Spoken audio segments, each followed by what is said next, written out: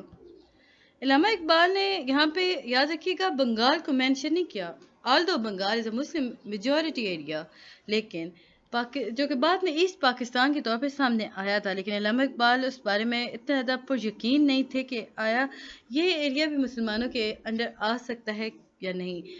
اور یہ اس بات کے بحاف پہ اس کا ایک آپ سمجھ لیں کہ محل وقوع کے لحاظ سے اگر دیکھا جائے تو یہ مشکل تھا، اور یہ بات ثابت بھی ہوئی وقت کے ساتھ ساتھ. ہم لوگ پچھلے لیکچرز میں اس میں کافی ڈیٹیل میں ڈسکس کر لیا تھا. علامہ اقبال جو تھے وہ خود ہی کے تصور پہ بہت زیادہ انحصار کرتے تھے. انہیں لگتا تھا کہ مسلمانوں کو اپنی خودی پر یقین رکھنا ہے، تبھی وہ تبدیلیاں لا سکتے ہیں، ایک الگ اسٹیٹ کے طور پہ وہ خود کی پہچان بنا سکتے ہیں. پرشین اور Urdu poetry for Muslim awakening, مطلب علامہ اقبال نے فارسی اور اردو میں شاعری کی تاکہ وہ مسلمانوں کو جگا سکیں. اب جب ہم بات کرتے ہیں ورلڈ وار 2 کی اور خلافت موومنٹ کی، تو جب ترک میں سارا پرابلمس چل رہے تھے ٹرکی کے اندر، علامہ اقبال ہی کی شاعری تھی جس کی وجہ سے انہیں پراپر ایک سمجھ لیں کہ موٹیویشن ملی.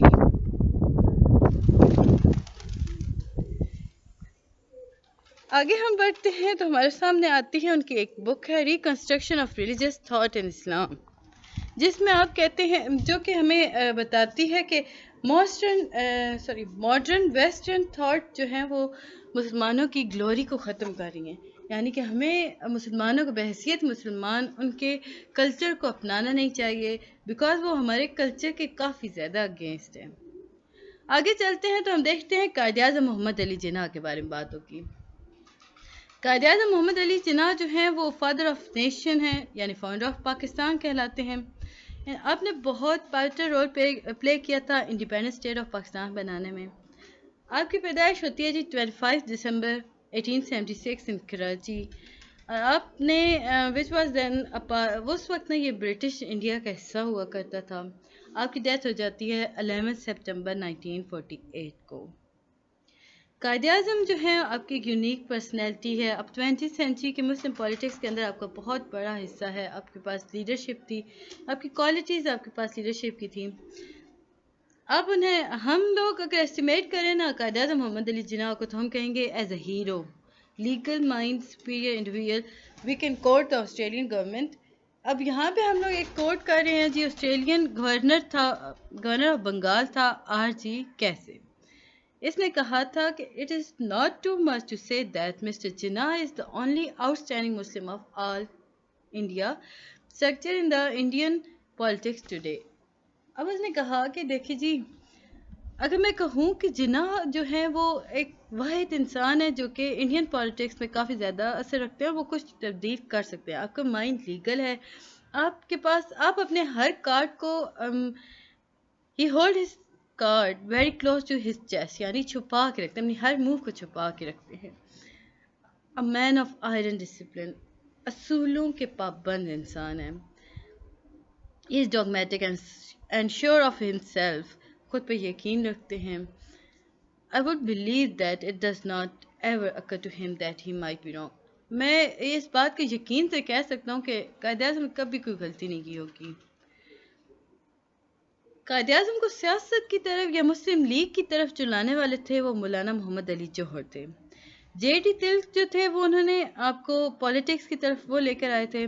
1913 کے اندر آپ امپیریل لیجسلیٹو اسمبلی کے حصہ رہے، یعنی ممبر رہے. قائد اعظم نے آل انڈیا مسلم لیگ کو جوائن کیا تھا 1913 کے اندر، اور اس کے بعد آپ نے مسلم اور ہندو کمیونٹیز کے بارے میں ایک ساتھ بات کرنا شروع کی. مسلم اور ہندو میجورٹی کے مطلب یونٹی کے امبیسڈر کہا جاتا ہے قائد اعظم محمد علی جناح کو. محمد علی جناح جو تھے نا، وہ شروع میں ہندو مسلم یونٹی کے کافی زیادہ ماننے والے تھے، لیکن جب نہرو رپورٹ آئی تو انہیں پتہ چل گیا کہ یہ تو مسلمس کے اگینسٹ ہیں. سو انہوں نے اس کے جواب میں اپنے 14 نکات دیے تھے.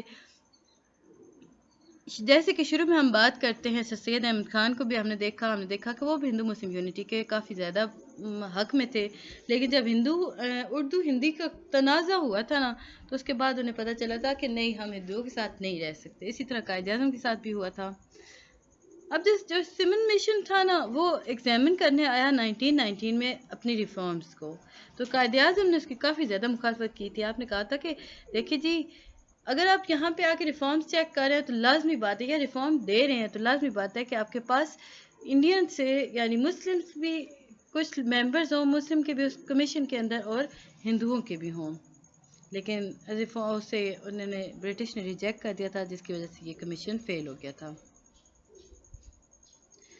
اگر جناح کی سگنیفیکنٹ پولیٹیکل موو کے بارے میں بات کرتے ہیں نا، جو کہ راؤنڈ ٹیبل کے بعد ہوئی تھی، راؤنڈ ٹیبل کانفرنس 30 سے 32 کے درمیان ہوئی تھی، اور ہم نے اس کے بارے میں کافی ڈیٹیل میں ڈسکس کیا تھا. تو وہ یہ تھی کہ آپ نے ایک موو کی لاہور ریزولوشن کی، جسے آج ہم پاکستان ریزولوشن کہتے ہیں، اور اسے پاس کیا گیا تھا 1940 کے اندر. قائد اعظم محمد علی جناح جو تھے، ان کا پولیٹیکل جرنی جو ہے وہ کافی زیادہ چینج ہو گئی تھی راؤنڈ ٹیبل کانفرنس کے بعد. اب وہ پراپر ایک سمت میں سوچ رہے تھے، وہ دیکھ رہے تھے کہ مسلمس کے لیے ایک الگ کنٹری ہونی چاہیے. آپ کو بابائے قوم بھی کہا جاتا ہے، یعنی فادر آف نیشن. یاد رکھیے، قائد اعظم محمد علی جناح کو بابائے قوم یعنی فادر آف نیشن بھی کہا جاتا ہے. اس کے بعد ہی لیکچر نمبر 15 آ جاتا ہے. لیکچر نمبر 15 کو سٹارٹ کرنے سے پہلے کائنڈلی میرے چینل کو لائک سبسکرائب ضرور کر دیں. ویڈیو پسند آتی ہے تو کمنٹ بھی کیجیے گا. اس لیکچر میں بیسیکلی ہم لوگ پڑھیں گے لاہور ریزولوشن کے بارے میں، اس کا بیک گراؤنڈ کیا تھا، وہ ساری چیزیں. لاہور ریزولوشن جو تھا وہ 24 مارچ 1940 کو پاس ہوا لاہور کے اندر ایٹ دا منٹو پارک، اور آج وہاں پہ ایک سٹرکچر اس کی یاد میں بنایا گیا تھا جو کہ موجود ہے، جسے ہم کہتے ہیں مینار پاکستان. بیک گراؤنڈ اگر اس کا دیکھیں تو قائد اعظم محمد علی جناح نے بہت ساری اٹیمپٹ کی ڈیورنگ 1935 سے 39 کے درمیان کہ وہ کانگریس کی لیڈرشپ کو مسلمانوں کے پوائنٹ آف ویو سے آگاہ کر سکیں. آپ نے 1935 میں راجندرہ پرساد کے سامنے ایک پیش کیا تھا معاہدہ، یا ایک بات رکھی تھی، لیکن وہ ناکام رہے کیونکہ اس نے ماننے سے انکار کر دیا تھا. پھر 1937 مسلمانوں کو پوائنٹ آف ویو لیٹر کے تھرو انہوں نے گاندھی کو لکھا، نہرو کو لکھا، لیکن دونوں نے ریفیوز کر دیا. اگین انہوں نے ایک اور لیٹر لکھا جو کہ کانگریس کے نیو پریزیڈنٹ تھے چندرا بوس. چندرا بوس کے سامنے انہوں نے رکھا تھا، جو کہ اگین ریجیکٹ ہو گیا. اب یہ جو ریجیکشن ہو رہی تھی نا، اس کے بعد قائد اعظم اس مقام تک پہنچ گئے، یعنی کہ انہوں نے اس بات کا یقین کر لیا کہ ہندو مسلمس کو ایک الگ سٹیٹ دینے کے حق میں نہیں ہیں. مسلمانوں کو وہ پاور نہیں دینا چاہتے، وہ رائٹس نہیں دینا چاہتے مسلمانوں کو. پھر ہم دیکھتے ہیں دارالحرب یعنی دارالاسلام. ہم نے دیکھا کہ اس سبجیکٹ کے اندر نا ہم لوگوں نے بات کی دو ٹرمینالوجیز کی. فرسٹ ون تھا دارالحرب، سیکنڈ تھا دارالاسلام. ہم نے دیکھا کہ یہ جو نام تھے یہ شاہ ولی اللہ اور ان کے صاحبزادے شاہ عبدالعزیز نے دیے تھے.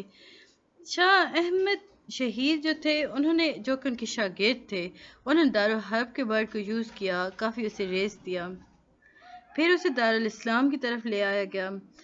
مسلمان جو ہیں وہ دارالحرب اسے اس لیے کہتے تھے کہ وہ انڈر ہندو رول کے اندر رہ رہے تھے. اس کے بعد جی ہمارے پاس جو امپورٹنٹ چیز آتی ہے وہ یہ ہے. اب محمد علی جناح نے نا ادھر سیکنڈ ہینڈ پہ ہم دیکھ رہے ہیں کہ محمد علی جناح جو ہیں وہ بار بار لیٹرز لکھ رہے ہیں، مسلمان پوائنٹ آف ویو دے رہے ہیں، لیکن وہ ناکام رہ گئے. آخری دفعہ انہوں نے ٹرائی کیا تھا 1939 میں، وہ ناکام ہوئے تھے، بٹ اس میں انہوں نے جو پوائنٹس ریز کیے تھے وہ یہ تھے کہ آپ نے کہا تھا کہ پروونسوں کو، ہر پروونس کو ان کا دیا جائے، حقوق دیے جائیں، کوئی بھی لیجسلیشن نہ ہونی چاہیے جب تک اگر کوئی بھی قانون ایسا پاس نہ کریں جس میں مسلمانوں کے بارے میں بات ہو رہی ہو اور 2/3 میجورٹی اس پہ راضی نہ ہو.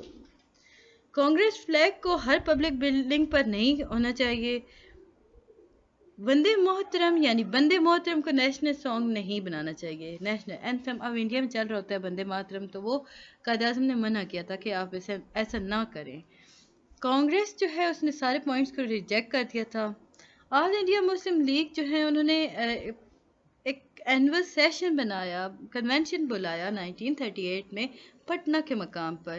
اور یہاں پہ انہوں نے کمیٹی بنائی تھی جس سے ہیڈ کیا تھا ایس ایم شریف نے.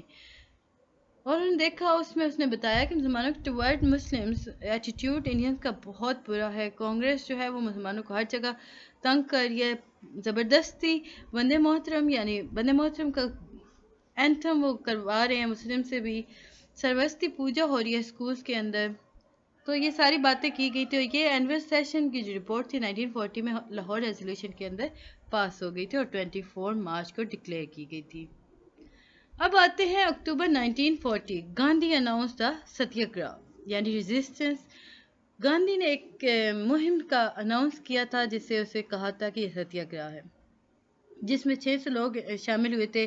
ٹاپ کانگریس لیڈرشپ تھی اس کے اندر. گاندھی جو ہے انہوں نے پرووک کیا تھا ماس موومنٹ کو، لیکن وہ فیل ہو گئے. اس کے بعد جی ہم دیکھتے ہیں کرپس مشن 1942.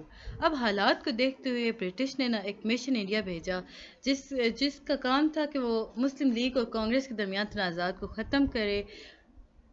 کرپس مشن نے کافی زیادہ ریکانسیلیشن سٹارٹ کی، مطلب اس نے کافی کوشش کی کہ وہ کانگریس اور مسلم لیگ کے درمیان امن لا سکے، معاہدے کر سکے، پر وہ فیل ہو گیا.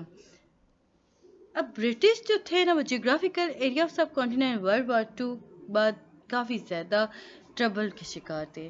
جب ورلڈ وار 2 ہو رہی تھی، جاپان جو تھا وہ برما تک پہنچ چکا تھا. اب سر اسٹاف کرپس نے ایک مشن فوراً سے دہلی کے مقام پہ بھیجا کہ دیکھیں جاپان سر پہ آ کھڑا ہوا ہے تو ہمیں اندرونی تنازعات کو ختم کر دینا چاہیے. بٹ یہ ختم ہو گیا، مطلب اسے اوکے نہیں کیا گیا، یہ پاس نہیں ہو سکا، یہ فیل ہو گیا بہت بڑے طریقے سے.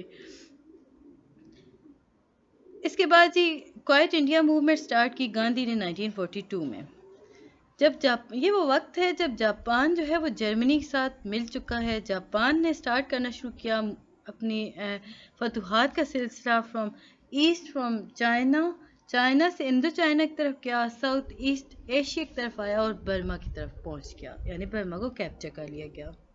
اب برٹش یہ حالات دیکھ رہے تھے، وہ اس سارے اپنے مطلب جیسے میں نے پہلے بتایا کہ وہ پولیٹیکل کنڈیشن کو کرنا چاہ رہے تھے بٹ وہ نہیں کر سکے. اسی دوران 2 ایونٹ اکر ہو گیا برصغیر کے اندر. فرسٹ تھا لاہور ریزولوشن اور سیکنڈ تھا گاندھی نے جو کیا تھا ستیہ گرہ. گاندھی جو ہیں وہ کوائٹ انڈیا موومنٹ انہوں نے سٹارٹ کی 1942 کے اندر. گاندھی خود کو نا چیمپئن آف نان وائلنس کہا کرتے تھے، لیکن جو انہوں نے کوائٹ انڈین موومنٹ سٹارٹ کی تھی نا وہ ٹائپ آف وائلنس تھی، یعنی وہ بہت وائلنس پرتشدد واقعات سٹارٹ ہو چکے تھے. رستے میں جو بھی چیز آتی، جو بھی چیز برٹش کنسٹرکٹ کر رہے تھے، ان سب کو ان لوگوں نے جلانا شروع کر دیا تھا، جس کا نتیجہ یہ ہوا کہ ستیہ گرہ بہت برے طریقے سے ناکام ہو گئی اور انڈین موومنٹ جو تھی وہ بھی ختم ہو گئی. ورلڈ وار 2 بھی ختم ہو چکی تھی. کوئی بھی ڈیسیژن نہیں ہوا تھا اس دوران کہ پاکستان کو الگ صوبے کے طور پہ پیش کیا جائے، ملک کے طور پہ پیش کیا جائے، صوبہ نہیں سوری گائز، ملک کے طور پر لایا جائے. مطلب اس بات پہ کوئی ایگری نہیں ہوا تھا. پھر جی ہمارے پاس آتا ہے ارائیول آف کیبنٹ مشن 1946. 1946 کے اندر برٹش پارلیمنٹ نے ایک مشن سینڈ کیا تھا کیبنٹ مشن کے نام پر. اب یہ جو مشن تھا نا یہ برٹش پارلیمنٹ نے بھیجا تھا. اس میں ہم پولیٹیکل پرابلم کے بارے میں بات کر رہے تھے جس میں ہندو اور مسلم کو فیسیلیٹیٹ کیا جا رہا تھا. ایک اور مشن آتا ہے جی جون 3 کو 1947 میں لارڈ ماؤنٹ بیٹن کے انڈر، یعنی کہ وہ اسے لیڈ کرتے ہیں، لیکن یہ بھی فیل ہو جاتا ہے. اب اس میں یہ تھا کہ اب اس مشن میں نا برٹش نے کیا تھا، انہوں نے جتنے بھی بھیجے تھے وہ سارے کے سارے برٹش نیشنل لوگ تھے. مسلم لیگ کا کوئی بندہ اس میں کمیشن میں شامل نہیں ہوا، کانگریس کا کوئی بھی نہیں ہوا. سیکنڈ اس مشن کا ایک پوائنٹ تھا کہ الیکشن جو ہیں وہ کیبنٹ جب تک انڈیا آ نہیں جاتا اس سے پہلے ہم الیکشن کرتے ہیں. اب جب الیکشن ہوا نا تو بہت واضح ڈفرینس سامنے آیا مسلمانوں اور ہندوؤں کی کمیونٹیز کا، یعنی کہ مسلمانوں نے مسلم لیگ کو دیا، انڈین نے انڈین کانگریس کو ووٹ دیا، یعنی ہندوؤں نے ہندو کانگریس کو ووٹ دیا۔ اب یہ مشن بھی فیل ہو چکا تھا۔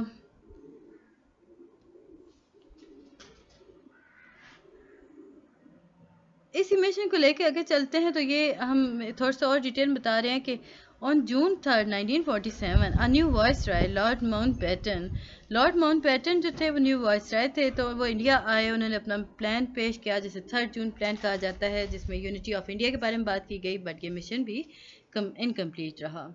اب اس سے ہوا کیا؟ ہندوؤں کے پاس پاور آ چکی تھی، انگریزوں کے وہ بہت اچھے تھے، انہوں نے نا on the other hand bloodshed کا شروع کر دیا، مسلمانوں کو بہت زیادہ ٹارچر کرنا سٹارٹ کر دیا۔ مسلم جو تھے وہ منورٹی میں تھے، ہندو میجورٹی میں تھے۔ اب مسلمان جو تھے نا انہوں نے حکومت کی تھی 1000 سال ہندوؤں پر، بٹ ہندو جو تھے وہ مسلم سے ذرا بھی خوش نہیں تھے، ادروائز مسلم جو تھے انہوں نے ہندوؤں کو کبھی کچھ نہیں کہا تھا، انہیں ان کی عبادتوں میں مطلب کبھی دخل نہیں دیا تھا، لیکن ہندو جو تھے وہ مسلمانوں سے نفرت کرتے تھے، وہ انہیں بار بار تنگ کرتے، بہت زیادہ مارنا شروع کر دیا تھا، قتل و غارت سٹارٹ ہو چکی تھی۔ اب یہاں پہ ہمیں ایک بات بتائی جاتی ہے جو کہ مسلم صوفیز اور کے بارے میں بتائی جاتی ہے کہ جو مسلم کمیونٹی کے اندر جو ریولوشن سٹارٹ ہوا تھا وہ کسی بادشاہ نے نہیں کیا تھا، بلکہ صوفی فقیر اور پرومننٹ مسلم اسکالرس نے کیا تھا۔ کوئی بھی ہندو جو تھا وہ مدرسہ نہیں آتا تھا، جو کہ شاہ ولی اللہ نے بنایا تھا نا، شاہ عبدالعزیز نے بھی اسے کنٹینیو کیا تھا، لیکن جب برٹش آ گئے تو انہوں نے چرچ اوپن کیا تو مسلمان اور ہندو دونوں چلے گئے اسی چرچ کے اندر۔ ہسٹری نے دیکھا کہ ہسٹری میں موجود ہے کہ مسلمانوں نے زبردستی دین چینج نہیں کروایا ہندوؤں سے، لیکن انگریزوں نے اب زبردستی کروایا تھا، کبھی انہیں پیسے دے کر مختلف چیزیں دے کر اپنے مذہب کی طرف وہ لے کر آئے تھے۔ آج کل کے لوگوں کو یا یوں کہہ لیں کہ یوتھ کو پتہ ہی نہیں ہے مسلمانوں نے کتنا سیکریفائس کیا، کتنی تباہی، کتنے ظلم ستم کا انہوں نے دیکھا۔ 46 اور 47 کی اگر ہم بات کرتے ہیں، مسلمان اپنے بہت زیادہ تنازعات کا شکار تھے، مسلمانوں پہ بہت برا وقت تھا، ماس کل سٹارٹ ہو چکا تھا۔ اب انگریزوں نے دیکھا کہ ہر طرف تباہی ہے، خون بہا شروع ہو چکا ہے، تو اب دیکھیں یہ وہ میزریبل کنڈیشن تھی کہ لوگ جب ہجرت کر کے آ رہے تھے، لوگوں کے پاس صرف لباس تھا، کسی کو اپنی فیملی کے بارے میں نہیں پتا تھا، کسی کو نہیں پتا تھا کہ اس کا بھائی بہن بچے کدھر ہیں۔ آن دا ادر ہینڈ جو ہندو سندھ میں رہتے تھے نا، وہ انڈیا گئے تو مسلم سے انہوں نے کچھ بھی نہیں کہا، انہوں نے کوئی وائلنس فیس نہیں کی، لیکن جب ایسٹ بنگال سے وہ لوگ مسلمز آئے نا پاکستان کے مقام پر، بہار سے بنگال کی طرف، تو میس کلنگ تھی، ٹرینز پوری مطلب ان کی لاشیں آتی تھی، تو بہت برا یہ پروسیس تھا۔ انڈیپینڈنس ایکٹ کی بات کرتے ہیں تو میں آپ کو اس کی نا سیکنڈ ویڈیو میں بتا دوں، جلدی سے ہم دیکھ لیتے ہیں۔ برٹش گورنمنٹ جو ہے اس نے انڈیپینڈنس دی تھی، اس نے جب یہ حالات دیکھے نا کتنی قتل و غارت ہو رہی ہے، انہوں نے فوراً سے انڈیپینڈنس الاؤ کر دیا۔ The British government wanted to give independence to India in July 1948۔ وہ چاہتے تھے کہ وہ 48 میں اسے آزاد کرے، لیکن جب یہ حالات دیکھے تو انہوں نے 47 میں اگست 47 میں بل پاس کر دیا۔ یہ پہلا بل تھا جو بہت جلدی بغیر کسی وقت کے ضیاع کے پاس کیا گیا تھا۔ یوں پاکستان اور India at midnight on August 15 1947 کو آزاد ہو گئے۔ اب ایکٹ جو تھا، اس ایکٹ میں کیا تھا، یہ دونوں آزاد مملکت ہیں، ان کے پاس پاور ان کی اپنی ہوں گی، برٹش گورنمنٹ ان پہ کنٹرول نہیں کرے گا۔ اس طرح انڈیا اور پاکستان کے پاس ایک سیپریٹ پروونشنل گورنمنٹ آ گئی 20 جولائی کو۔ اگست 7 مسٹر جناح یعنی کہ قائد اعظم محمد علی جناح نے انڈیا سے پرواز کیا اور کراچی آ گئے، جو کہ نئے پاکستان کا صوبہ تھا۔ پاکستان جو ہے وہ گورنمنٹ آف انڈیا ایکٹ 1947 کے اکارڈنگ اس نے اسٹارٹ میں ورک کیا۔ قائد اعظم جو تھے وہ 7 اگست کو انڈیا سے انہوں نے اڑان لی، یعنی انہوں نے چھوڑ دیا انڈیا کو، اور کراچی کے اندر 11 اگست کو وہ پہنچ گئے۔ آپ پہلے گورنر جنرل تھے کانسٹیٹیوشن اسمبلی کے، آپ نے اوتھ لیا تھا 14 اگست کو۔ اگر ہم ڈیپتھ میں دیکھیں نا تو ہم بہت امپورٹنٹ چیزیں دیکھتے ہیں، ملت اسلامیہ ہم دیکھتے ہیں، مسلم کمیونٹی کے بارے میں بات کرتے ہیں کہ پاکستان میں مسلم پاپولیشن کے اندر ڈفرینٹ لوگ رہتے ہیں، ان کے ڈفرینٹ ہم بات کرتے ہیں پاکستان پر تو ہم کہتے ہیں پاکستان صرف ایک ملک نہیں ہے بلکہ یہ پرسنالٹی وائز ایک چیز تھی کہ ہم ڈفرینٹ تھے، like dress, sound, education back ground, یہ ساری چیزوں کے اکارڈنگ. تو اسی کو کہتے ہوئے دیکھتے ہوئے ہم کہہ سکتے ہیں Pakistan is not a country but is a personality. تو یہ تھا جی لیکچر نمبر 15 آئی تھنک. رکے میں دیکھ لوں کون سا لیکچر ہے. Lecture number 15. مجھے امید ہے کہ آپ کو سمجھ آیا ہوگا. ملتے ہیں نیکسٹ ویڈیو میں، تب تک کے لیے اللہ حافظ.